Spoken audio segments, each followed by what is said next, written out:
Time now for Ask the Expert. May is National Hamburger Month, and tomorrow we celebrate National Hamburger Day, so we're getting a head start. Good timing here. Hamburger is one of the most popular foods in America. It's estimated we eat 150 burgers per person, or at least 3 burgers a week. Registered dietitian Lori Meyer here to tell us if that's a good idea. Have you had your burger yet? I have not had a burger I lately. haven't this week, no. So my husband brings the average up then. Okay. Because he eats them often. You know, they're really not that bad. They have such a bad reputation, you know, burger and fries, as we were just talking about. They really are a good source of nutrition. They have protein, they have iron and zinc, which are good for the immune system. They have B vitamins. They can also have special fat called conjugated linolenic acid, which might help to prevent cancer.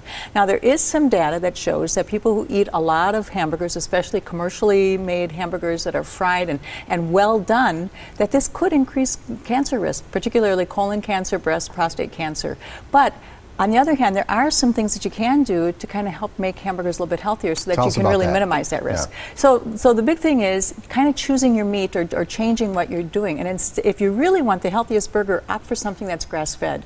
The grass-fed, grass-finished animals, they're going to have more of this special fat. So you can see a grass-fed burger only has about, this is per burger, only about 3 grams of fat versus 7 for the regular. Has only a gram of saturated versus 2.7 for the regular. It has omega-3 fat. The same fat you're getting in fish, you get much more of that in the grass-fed than you do in a regular. And then this special fatty acid, that CLA, conjugated linolenic acid, that might actually help to reduce cancer.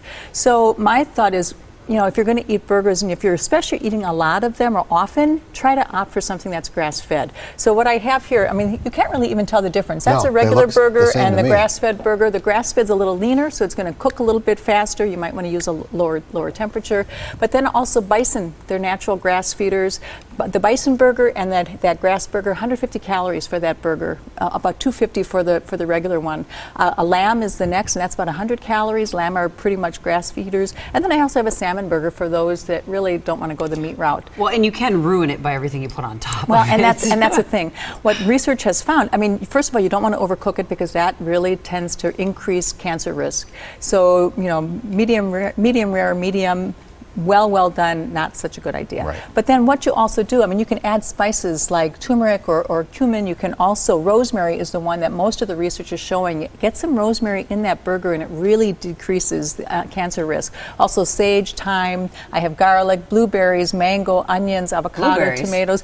You can actually put the blueberries in the burger and it's going to actually prevent some of the carcinogens from forming. I've done that, I did it a couple of years ago, so I figured I wasn't going to do it again. And real quick, because we're out of time, and fermented foods? Fermented foods are always great because those are really going to level the playing field. They're going to reduce your cancer risk and heart disease risk and diabetes risk. Also, mustard is great. And then I have a couple of relishes that you can put on or salsas. There's a mango salsa would be great to put on a burger. Lori, thanks. Have a question for Lori or any of our experts? Email asktheexpert@tmj4.com or leave a voicemail at that number right there on your screen.